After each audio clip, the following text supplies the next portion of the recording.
am a trucker, but more importantly, I am a comic fan. Hey guys, Truckin' Nerd here, and welcome to the very first episode of Comic Stops. In this series, I will be bringing you guys along with me as I tour local comic shops across the nation in my travels as a trucker. The very first comic shop we will be visiting is called The Vault Pop Cult. So let's take a ride and see what they got.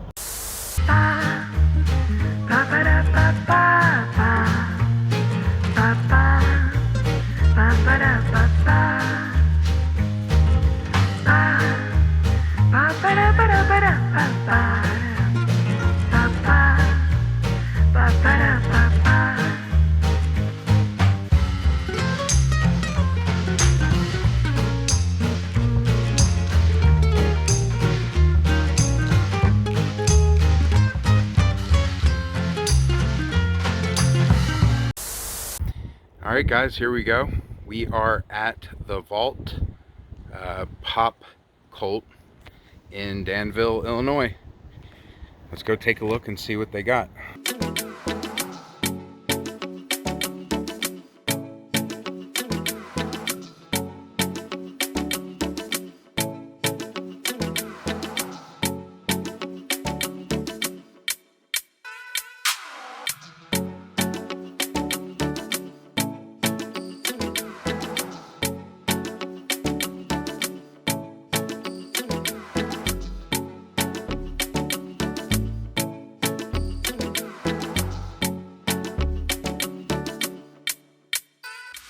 One of my favorite movies.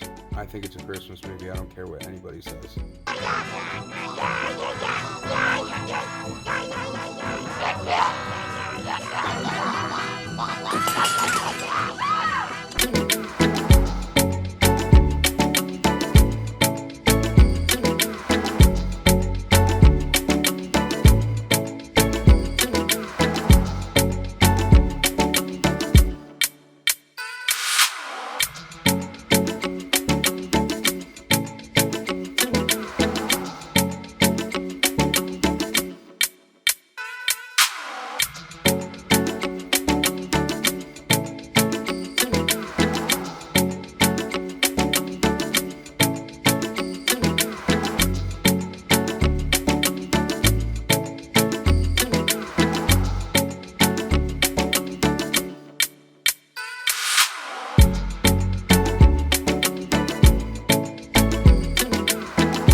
Here you go, you got Ryuk.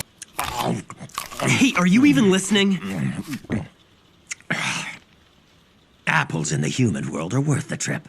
What's the best way to describe these? Juicy?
Best Batman movie, 1989, for sure.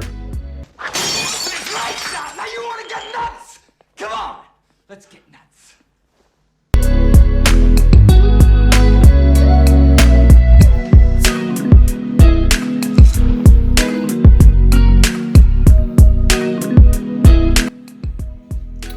loved this movie as a kid. You are who you choose to be. Superman.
Got some waifus.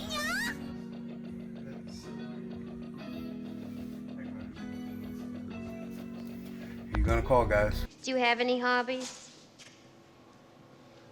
I collect spores, molds, and fungus.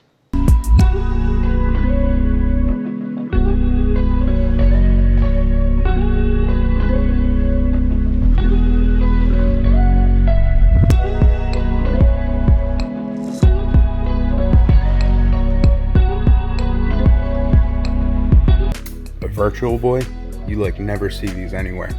That's crazy. Bet it goes for a pretty penny too. Virtual Boy, see it now in 3D.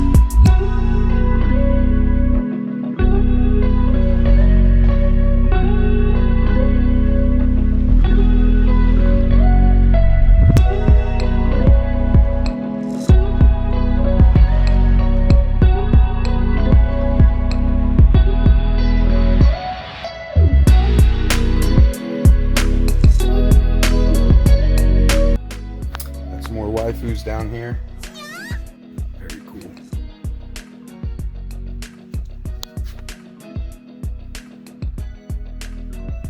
That's about it. Alright, so before we get into this interview, I do want to point out that I had said something about interviewing either the owner or the employee. The owner was actually out of town at the shop, and the employee did not like comics at all, which I was super shocked. You figure it's like when you walk into a place like that, it's like GameStop, where, you know, all the employees are super knowledgeable, and, you know, they can basically point you in the right direction if you're looking to play something new or anything like that. And this guy was just not a fan. He was even wearing a Venom t-shirt, and I asked him if he liked Venom, and he said no. So, and like, I'm not knocking the place, like, you know, maybe they know the guy personally or something like that.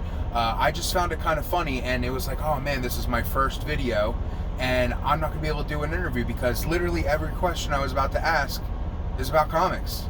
So what I ended up doing is, the one customer who came in the whole time I was there, I asked if they were able to participate in the interview with me. And he said yes. His name is Jason, and he was a super nice guy. How long have you been coming to the shop? I came around like March or something. March? Yeah. Okay. My uncle had told me about it. And is this like your favorite comic shop in the area? And it's a lot better than the other one. Oh, yeah. Very cool. The other one. Oh, really? Yeah. Oh, shoot. So you're pretty knowledgeable then. Yeah. Nice. And what got you into comics? When I was little, my dad used to have or my adopted dad, I should say, he used to have a chest full of comics and stuff. Like, he had Spawn, X-Men, X-Force, that were all in really high quality. Mm-hmm. He's probably going to sell it later on in life. Right. Me. Yeah. I was still able to read a couple of them. Very cool, man. And who is your favorite character and why? Well, Spawn. Okay. Yeah. I feel you there.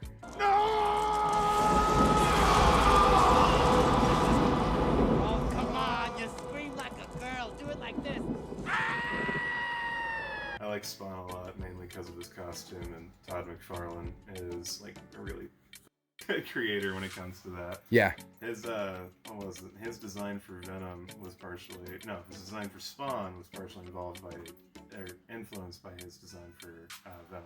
You know, I was actually listening to a podcast recently, and I found something out that I never knew. But apparently, when they asked Todd McFarlane to do this, to do Venom, he stated that he didn't know there was going to be an actual human inside Venom. And if he did know that, Venom wouldn't be this big hulking monster. He actually probably would have been a lot smaller and closer in size to like Spider-Man. Really? Yeah, I thought that was really cool. I feel like it's something more like Carnage. Yeah, I know. But I think they tasked him with like designing him initially. Like really? he wasn't a character before that. Yeah. And who is your favorite writer and who is your favorite artist? I like Kyuha Yoshida for their manga, mainly because they write and like draw their own comics. Okay. Same thing with like Kentaro Miura, but I haven't finished Berserk. I only have volumes 1 and 2 of it so far. Right. What was it? Favorite artist would probably be Haruhi Itagaki with her Beastars series. I've read all of that online. I'm currently buying it as it gets serialized in the US. Nice. And you like the show, I'm assuming? Not really. I need to give it a bit more thought, personally, but I really don't like the voice actor for Legoshi in the English version. Right. Sometimes the sub version is just better. Yeah. And, like, I understand that he's, like, very comfortable talking to the fandom of the show and everything. Like, he's done skits and stuff as with Legoshi's voice, but I'm not a big fan of his voice for him. I got you. And last but not least, if you had to pick, what is your favorite book in this store right now? Probably...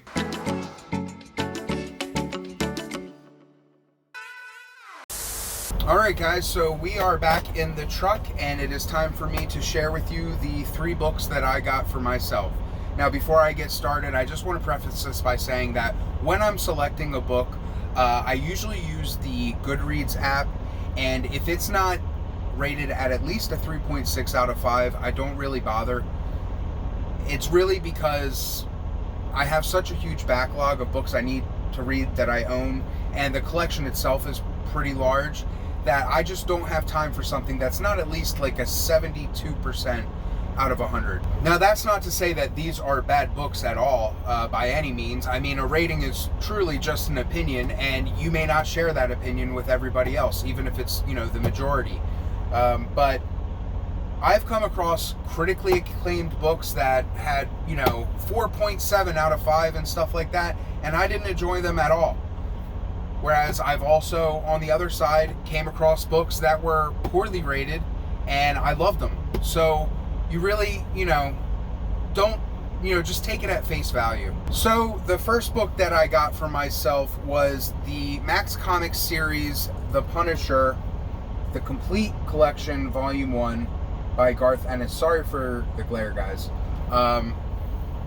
Warning, explicit content. I found that kind of funny because you know, even with like books that are notorious for having graphic stuff in them, there's never really a warning. I don't know if it's just because it's a comic, you know, they know it's going to be sold in comic shops where, you know, the chance of kids being in there is a little bit greater than just a regular old bookstore.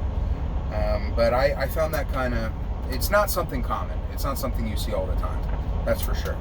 But Garth Ennis, you know, I didn't even bother looking this up because Garth Ennis is such a good writer. He's done The Preacher, he's done Hellblazer, and many other runs that I can't think of at this very moment.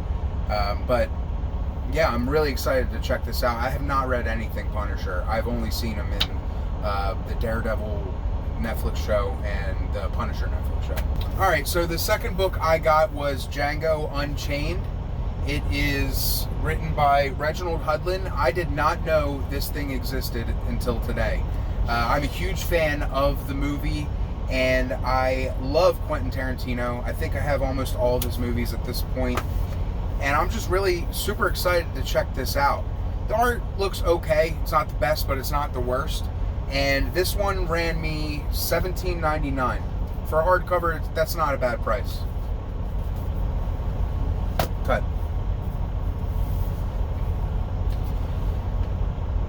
And the final book that I got was Batman Two-Face Face the Face Deluxe Edition. What does it take if we're not freaking out while we're practicing? Bro, not an issue. Don't worry about it. We've all been there. I have one. Sorry about that, guys. You just got some behind-the-scenes footage of the YouTube channel. I keep saying, sorry about that. Anyways, this job is hard, man, and parking is a hard thing to do. Try not to curse on YouTube. It takes a lot of practice, and the biggest thing is there's a lot of super truckers out here, that we call them, that judge you and don't have time for you to get out of the way. They're trying to move, and it's a tough career to be in as a new person. I've been doing this a year, and I'm still learning to this day.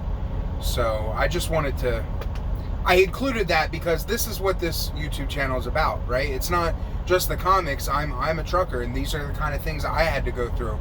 So without a doubt, I told him always ask for help. I went out there for like 10 minutes just to show him, hey, this is how you park. So sorry about that. All right, so back to the content you're actually here for. I also got Batman Two-Face Face to Face Deluxe Edition. I don't really know anything about this book. I saw the cover art. I thought it looked good. I went and looked it up. I think it had a 4.1 out of 5 stars. I really like Under the Dust Jacket. It's like, sorry man, the glare's killer. This is a shiny book. Batman, he's kind of all bloody, and I guess that's Harvey Dent because the coin's right there, but I think it kind of looks like Bruce Wayne. I don't know. Anyways, this book was $24.99, and I'm excited to check it out. The funny thing with Batman is when I first started collecting hardcore, all I did was read Batman exclusively. That's all I had was Batman, and to be honest, it kind of burnt me out. I probably didn't read for a year after all that happened, and I kind of shy away from Batman these days, but I'll read it here and there, and I'll tell you what, there's nothing better than a good Batman story. Even if you think you don't like Batman, I promise you, if you read a good Batman story, my favorite, I love The Killing Joke. I think that is Jeff's kiss. 10 out of 10, would read again. Just some perspective for you guys. But those are the books I got for myself. Now we're on to the book that is the giveaway. Okay, and the final book that I got was not actually for myself. It is for the giveaway. To be eligible for the giveaway, you have to be subscribed, and you must comment and like the video. The giveaway this week is actually the most expensive book I bought out of everything, and it's not, it's crazy because it's not even for myself, but that's the rule. Whatever book they pick out is for you guys, or for one of you guys. Doesn't matter. I don't care. I really don't. $200? Okay, whatever.